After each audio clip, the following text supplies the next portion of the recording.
Hi, I'm Maria Theoharis or Velosos on social media. Welcome back to Sober 50 podcast on So Organized Style. Grab a cuppa and relax with us. On So Organized Style podcast, I begin today by acknowledging the traditional custodians of the land on which we record this podcast and pay respects to the elders past and present. Thanks for joining us on Sober 50 podcast on So Organized Style. Sober 50 intersects with all communities. We're a community that is so over ageism. Listeners, we've had some really great feedback from everyone, both on the Instagram account and also personally to Camilla. So she's back today on the podcast for Sober 50. And I'm really thrilled that Camilla is back. So hi, Camilla, how are you? Hi, Maria. Thank you. I'm fine. I'm so glad to be back.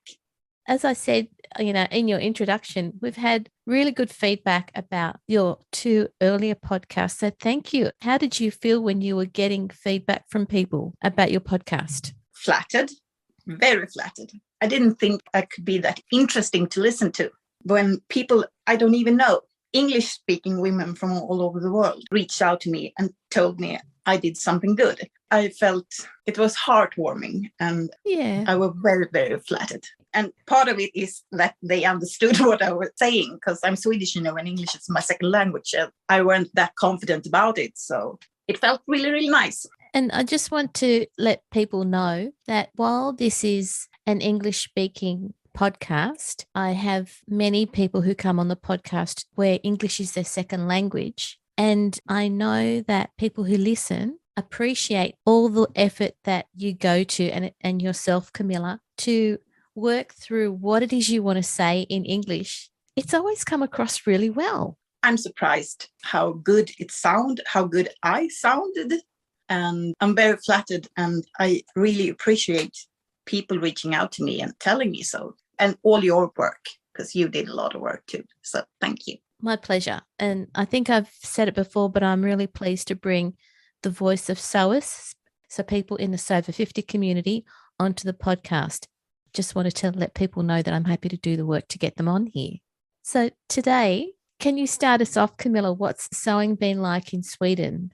Back in the days, really back in the days, people were sewing at home. There weren't enough money to buy clothes. And I think that's what happened all over the world. You weren't able to buy garments or clothes. And then as time went by and when it started to get possible to buy clothes, people stopped sewing at home. And as for the 70s in Sweden, there were this feminist movement that thought of crafting, especially women crafting, like embroidery, crochet, knitting, and sewing as a waste of women's time. In Swedish, they said a waste of women power doing this. We should be doing other things. And it's kind of condescending way talking about women's crafting. Yep. So they were being condescending. Yes. And in the end of the 70s, this movement was very big in Sweden. And slowly people stopped crafting. When I went through my education for women's tailor, it was in the end of the 80s. And we still had people sewing. And there were fabric stores in Sweden, a lot of them. But when the 90s came, everything sort of died. Half of the shop closed down and people stopped sewing. Not all of them, because there are always people doing this out of passion and out of the love for the craft, and people love to make their own clothes. But as a community, it died because we thought of it as a waste of time and the easy access to ready-to-wear garments. And buying it were a lot easier. And I think part of it is also the labeling, where labels got important. Like this is Michael Kors, or this is, whatever brand you're wearing. The label got very important. And when you make your own garment, you don't label them. It's a part of being seen. I'm this person who wears, back in the day, there were Lacoste polo shirts. I remember that, yeah. The little gator on the side end. It was very important to, I'm the Lacoste one, or I'm the YSL one, or whatever. The brand turned important. And homemade clothes were embarrassing to wear. The whole crafting community suffered from this. In Sweden, we didn't buy home crafts whatsoever. And then as people stopped making garments or stopped sew or knitting, the shops went out of business too. Yeah, they did. And I think this is a part of several things. As I said, the feminist movement in Sweden, I think the part of the industrialization, is that a word? Or is it my word? And the increased manufacture of clothes. Exactly. In Sweden, we had a very strong economy in Sweden in the 80s. And with this, it was very important to show other people that you were something. And wearing homemade clothes weren't, as I told you, it weren't that, look, I made this. And it's like, right. Yes. The brand that you wore was more important than the clothes that you made. Yes, exactly. This is a sad moment in Swedish history. And I have to say too, these are my thoughts or my point of view of what happened. You've lived through this. Exactly. And I've been working in fabric stores. After the 90s. It's all right. Take your time. I need some coffee. I need some coffee. I need a coffee break. I'm drinking out of my wombat mug. Oh, yes, the wombat. Wasn't that so good? This is an authentic Australian mug because I have an Australian friend. I got her through Facebook from one of my other hobbies. And they bought this trailer and decided to travel Australia selling crafts. Oh. He sells metal crafts and she does vinyl crafts, and they're at this fair and markets and sell stuff. Wow. They were about to go on the first road trip. She asked me for my address and she said, I'll send you a postcard when we're traveling. I was thrilled, getting postcard from Australia. Yes, And then there was a month passing. And one day I opened my mailbox and there was this package from Australia. And when I opened it, there were this mug and one with the koala on. Oh, nice. And she knows, because I told her at the beginning when we started talking that I love wombat and I'm obsessed with them, actually. So she found this at market or in a store somewhere.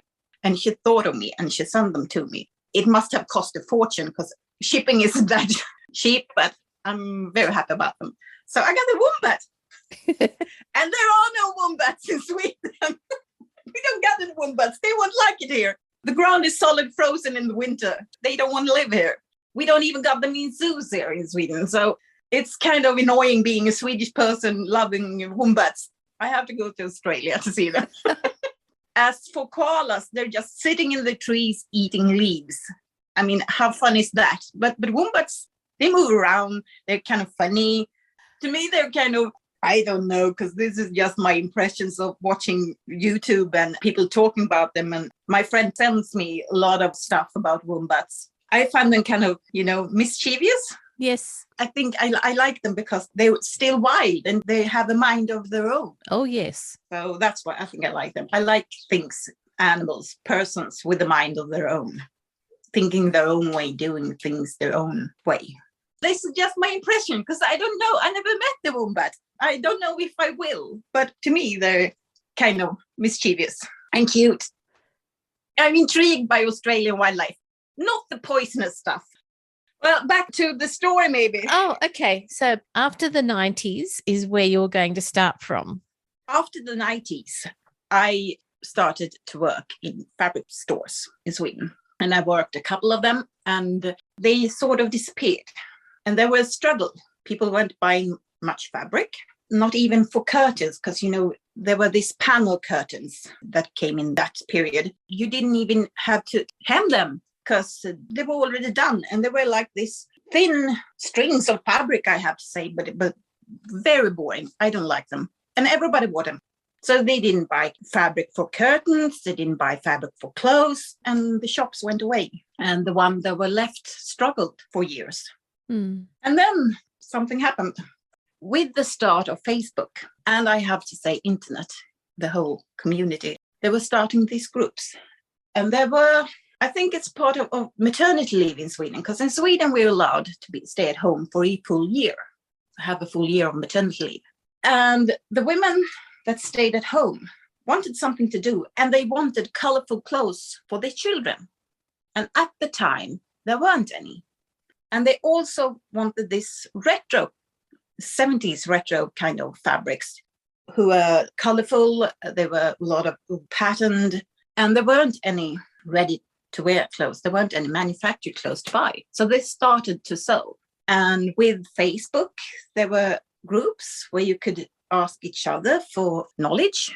You could look it up on YouTube. So people start learning to sew again. And it's been completely dead. I have to say, it's almost dead. Not completely, but almost dead, because some people still sewing, but we weren't that many. And with this, starting to sew children's wear and in knits, because this is where most people these days start in Sweden. We sew a lot of knitwear. It started to grow again. The community started to grow again. And today there is a big community here in Sweden sewing. And with this, there were pattern makers, mostly women, starting small business, printing fabric, knits, of course, because there's a community in Sweden. This Swedish community is mostly about knits. They're sewing a lot of knitwear. With Facebook and the groups in Facebook, it became bigger and bigger. And then it grew out of Facebook as Facebook kind of went to something that's for old people, my age. I'm old.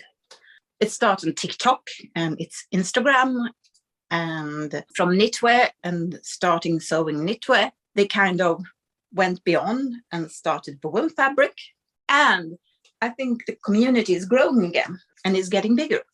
I think it's going to get bigger, actually. I think it will continue to grow. On your Instagram account, you've been putting photos up of fabric that you see when you go shopping. Mm-hmm. Are they local stores that you can now visit? Yes, some of them are, both in Stockholm and Gothenburg, who are the biggest cities in Sweden. There have been fabric stores all the time, but there are more these days. And in small towns, there are fabric stores that thrive today, but there's also online. And I think online shops are very big in Sweden. I think people buy most of their fabric online today. And I think this is a good thing, because you can have a really small business, have a regular job, and then have a small online business and selling fabric and have it like a hobby or just a side work. Yeah. And I think that's a good thing. And people are interested in finding new fabrics. So most of these small ones who make fabric today, they make a print and then they often sell it ahead in pre-order. And they make this print and you buy it and then it's gone. So it's just there a short time. And then there are people who make fabric and sell them, and they do it for a short period of time. And then they move on to something else. So that fabric just exists there and then. And I think this is a good thing, because then there's always new fabric coming around and new people who make fabric or print fabric, because in Sweden is about the prints, I guess. The fabric, they don't make the actual fabric, they design the prints. So I think this is something good, because it makes people continuing sewing. And when starting sewing knit, because I have to say that knitwear is easier to execute. It's easier to make knitwear because there's not as much fitting issues with knitwear as it is with the woven fabric. It's more forgiving sewing knits. Yes, it is, isn't it? Yet again, this is my impression. Yeah. And I've been hanging around in Facebook groups and on Instagram for a long time now. And I think in Sweden, as we make a lot of knits, it's easy. And we do get machines to sew in knits. Not Scandinavia or Germany, because we're about the same community. But if I talk to Americans or English people, knitwear is hard. This is kind of funny too, because there's not as much words for knitwear in English as it is in Swedish, because all the different knits, they have names. In English, they don't. Though our names is English, so this is kind of frustrating and confusing. But I think this is something that's happening here in Scandinavia. Mm-hmm. And now it's growing outside, and the rest of the world starts to get interested in sewing in knits. And this is my impression. If I look back 5 to 10 years, people abroad mostly sew in wovens, but in Sweden, we mostly sew in knits. Is there a fabric that you enjoy using the most? I use a lot of cotton lycra or cotton elastane. It's reacting the same way. It's just the elastic in it, it's got different names. So elastano lycra, mostly about 5 to 8% of lycra. In Sweden, it's called jersey, which is kind of interesting because jersey to us is an English word. It is. And we like to use it. I've seen in international groups, and I did myself in the beginning. I called it jersey because this to me is an English word. And people just, what? And they had no idea what I was talking about because to them it's knitwear or it's knit. And it's cotton lycra knit. It doesn't got a name, but in Swedish it's jersey. Okay. And this is the one where there is a right and a wrong side. Because then there is this knit where both sides are right. And in Sweden, this one is called interlock. And that's an English word too. It is. But in English, it isn't. Because you don't call it interlock. It's not named interlock in English, but in Sweden it is. So it's kind of confusing. I don't know where the name came from, but it's kind of funny. Because in Swedish, we have a lot of words that's English, but they're not English words because it's like a Walkman back in the day when you used Walkman. In Sweden, it's freestyle. I don't know why. So a Walkman in Swedish is freestyle. Both of them are English words, but it's the same thing. But if you're a Swedish person and being abroad talking about freestyle, they don't know what you're talking about because that's something different. And this is about knitwear too, because we got names for them, English names for them. That's not accurate in English. It's not the same. It's accurate, but it's not the same. Exactly. They're names because they don't mean the same thing in Swedish as they do in English. As for going back to what I like cotton lycra knit. You pick some really fun prints too. I think that's the best of it. It's the prints that you can get a lot of colorful prints in these fabrics. As for woven fabric, there isn't as much prints in Sweden. It's getting bigger, and those who started making prints in cotton lycra or in Swedish jersey, nowadays we do prints in woven fabrics too. So it's growing, and it all started with internet or Facebook groups and knitwear, and now we're sewing again. And that's something to celebrate. I think so. I agree. I think everything that makes people find this interesting and making this a hobby or a profession again, I think it's great. Obviously, this is my passion. There are other hobbies you can have, but this is my passion. And I want to share the experience of feeling you feel when you make something of your own, when you wear something you made yourself. That's one of the best feelings ever. I think to me, this has been my motivation, is wearing things I made myself and knowing I made this all by myself. This is mine. And I'm the only one having these clothes. This one. This is all mine. This is mine. My precious. No. Camilla, thank you so much for telling us what the sewing community has come through over the years and what your experience is. And yes, I think when people see what you wear, it's all you're doing and it's all your joy. So thank you. Thank you for having me. This episode for Sew Over 50 podcast on Sew Organised Style was produced by me, Maria Theoharis, with permission of Camilla, sound by bensound.com. Listeners, if you want to provide a guest post for Sew Over 50, make sure you direct message Judith and Sandy at the Sew Over 50 account on Instagram. Also, keep an eye out for the next Sew 50 Live event that Bird and Molly are hosting. Remember, these Sew Over 50 Live events will always be available on the Sew Over 50 account. You can subscribe to Sew Organised Style podcast, but with an S, not a Z, on all good podcast apps. Make sure you go back and listen to our free Sew Over 50 podcast archive. And if you can, consider supporting the production of this podcast on Patreon so I can keep producing it for you. We look forward to joining you in your sewing room next time. Stay safe, everyone.